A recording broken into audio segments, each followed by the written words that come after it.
they discovered that the biggest change, okay, in the biology of a father expecting a baby happened in the outer layer of the brain, the cerebral cortex. And the cerebral cortex, hear me now, it's the part of the brain that is specifically responsible for affection, attention, and visualization. Come on. So in God's design, God is telling the father, this baby that is about to come, I have designed your body system to begin to adjust to the higher call of responsibility that is coming.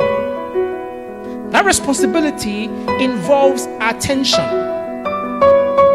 affection, and visualization.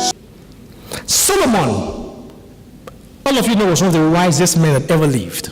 In fact, God said, I will give him wisdom. This man will have so much sense. He was blessed and bombarded with wisdom. In all his wisdom, he said, Proverbs 22 verse 6, train up a child in the way that he should go. And when he is old, so now listen, Solomon understands that the training required for the sustainability of this soul should be done at childhood. There's a reason.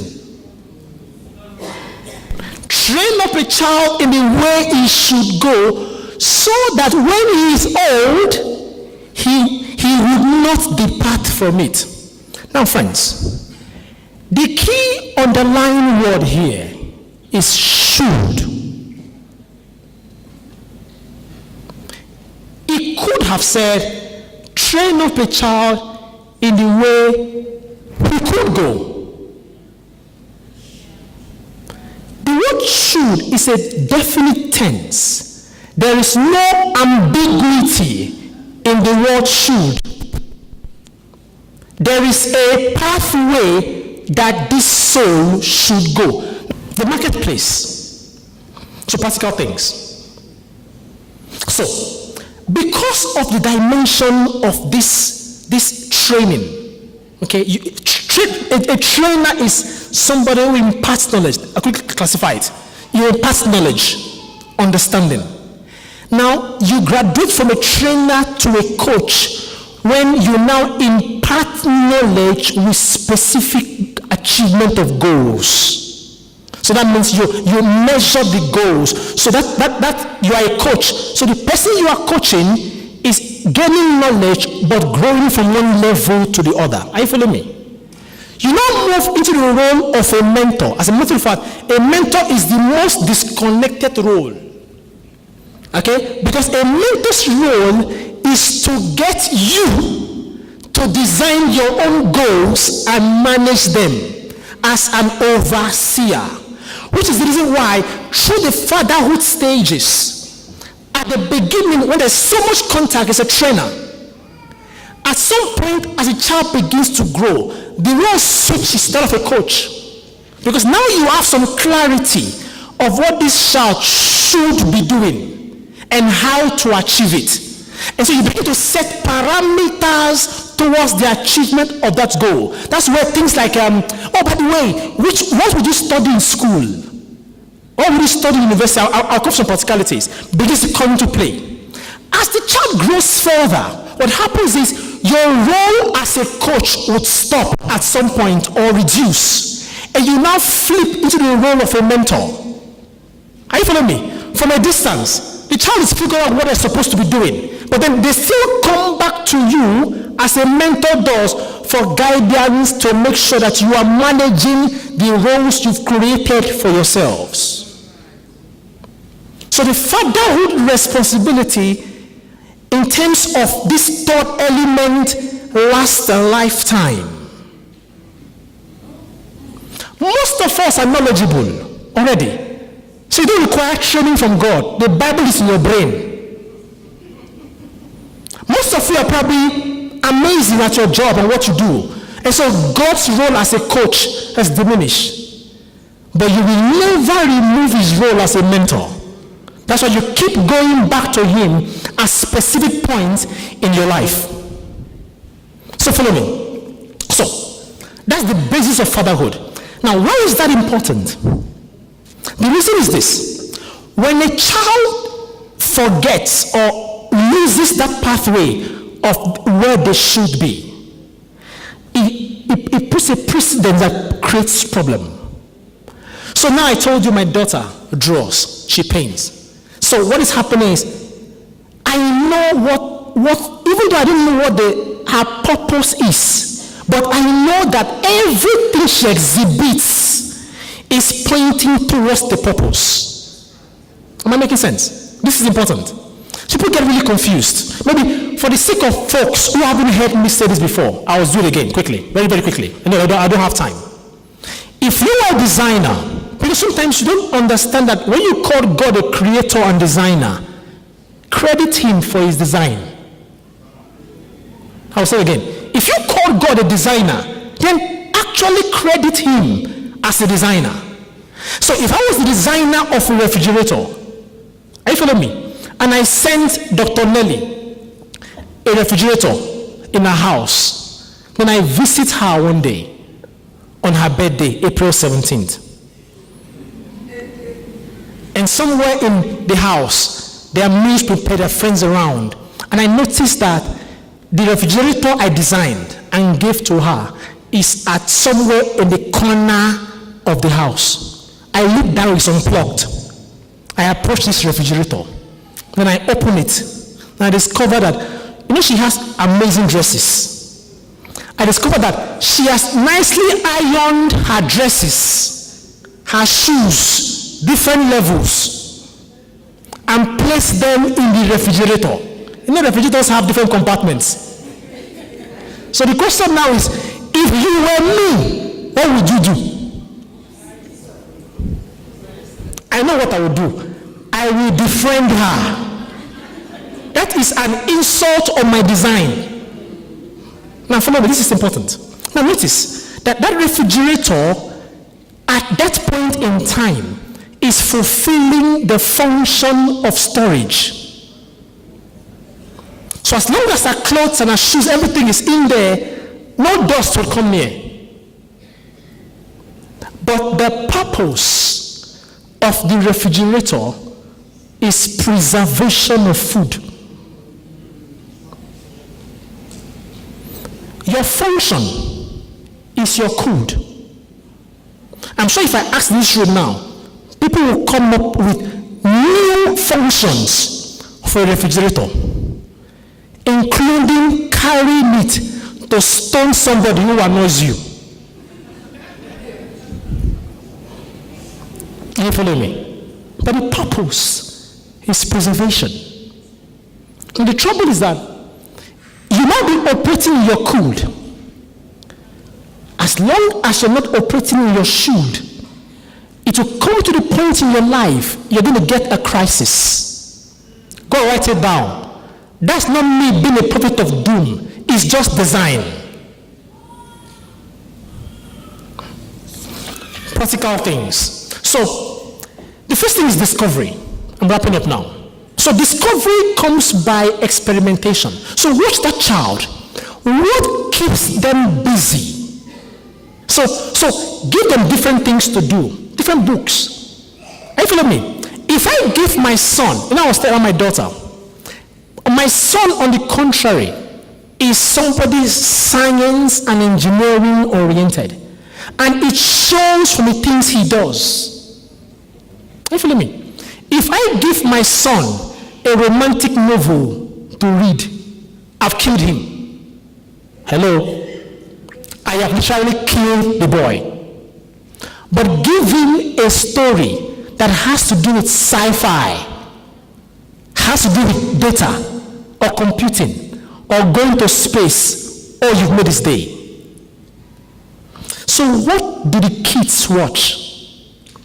Which games do they play? It's so important because that is how you begin to discover what you push them into, the DEED pathway. So the DEED pathway is acronym for D-double-E-D. The first D is discovery. The first E is empowerment.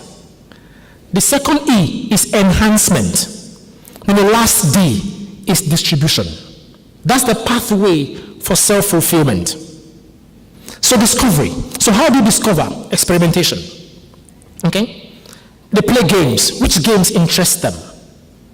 Which documentaries do they like watching? Are you following me? How do they respond? So this is how you begin to discover where they align. This is what they could be. But then the trouble is, at some point, even though begin to shed off different elements that is not within the should, as long as they keep doing different things. Won't I be an evil father to now compel my daughter, after knowing all her interest and her passion, for her to go and study medicine? Hello? That would make me a really evil father.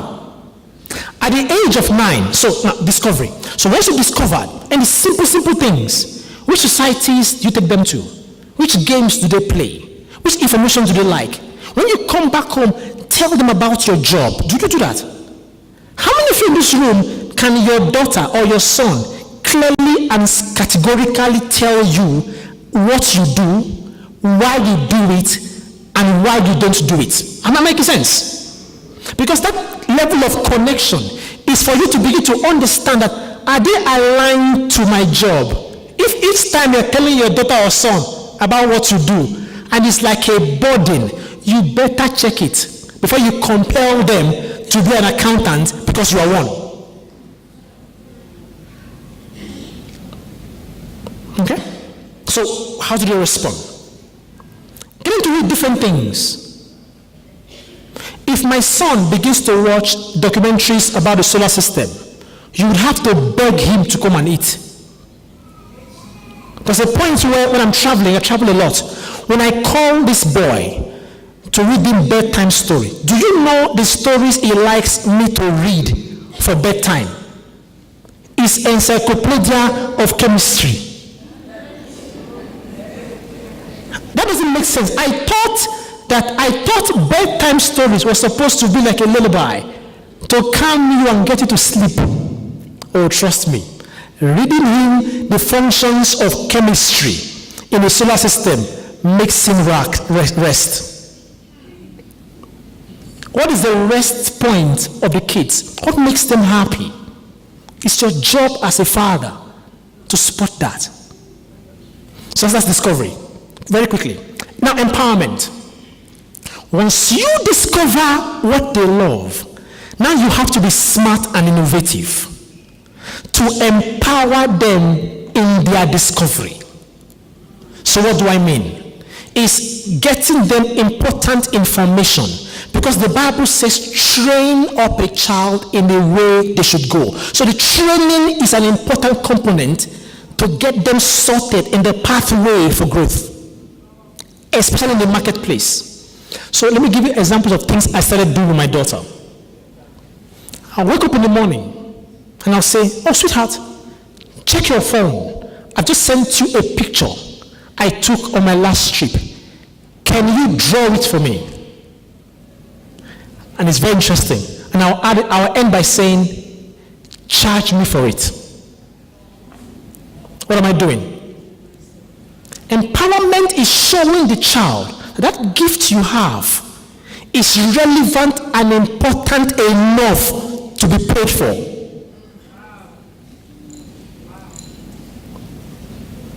Most of you don't know this, but I'll tell you. Last summer holidays, okay? Obviously, they were in the summer holidays, so they had like 2 months or maybe 8 weeks of being at home. I gave my 13-year-old daughter a contract. All the PowerPoints for the videos on all the FlexiLearn courses, Kayla, my daughter, designed all the PowerPoints. So when you go to FlexiLearn, the mobile app which I speak about tomorrow, every PowerPoint you see on all the courses was a personal contract to her.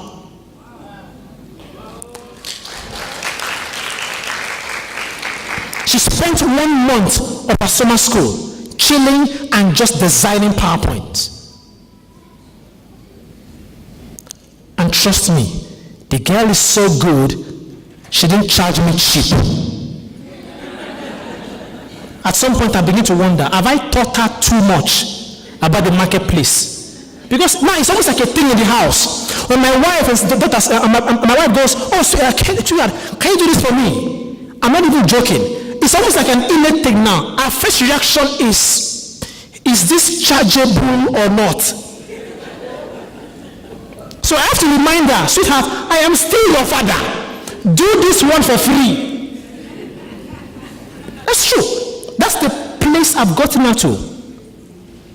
By the age of 12, she opens a company on Etsy. You can check her out, Kayla Odom. And what she started doing? She started designing small cards, customized for her friends at school. Okay? It's very funny. I was on a trip one day. Then I get a message on my WhatsApp. So I opened the message. It was an attachment. And it was from Kayla. I remember I forwarded that document to Dr. Nelly, and she was laughing her head off. So she sends a message. It was an attachment. And what's funny is there was no greeting. So this is her being very professional. There was no greeting. It was just an attachment. So I'm curious. So I opened it. Can you guess what it was? It was a business plan. It's true.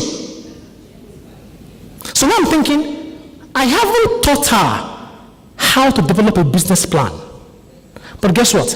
I've taught her enough to understand the importance of research within what she loves. It's very funny. The business plan was specifically asking me for an investment into our company. And she's so nice, and she adds the emotional element to it, and she goes, it was very funny, I was reading this, she goes, "Remember that I am still your daughter." Okay, so I get this business plan, I read it, it was absolutely fantastic. She has to do research, she has to develop like a template for businesses and write it together. So because I understand what is going on, guess what I did?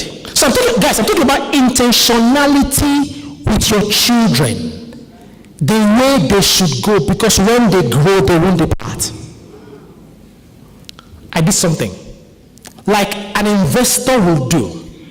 I replied and I said, "Thank you for the business plan and for the request for investment. Can we have a meeting when I get home?" You know, it was so funny because she thought she was wondering why. So she not to my wife, "Why is that so official in his response?" Then my wife, who knew what, because we talked about it, she said, "You asked for an investment. In the real life, you go for a meeting to present your case to the investor." So when I went home, it was a Sunday morning. It's very funny. Sunday morning. She got dressed as she would. We did this in my sitting room, by the way. She got dressed as she would go for an interview, and I got dressed. Went to the sitting room, and she walked in and presented her business plan to me. And friends, as she's doing this, I had to hold myself from crying. Because what I was saying wasn't what she was presenting. What I was saying was an appreciation to the Almighty for giving me the grace to be able to act in my space as a father, pointing her in her shoe. Thank you.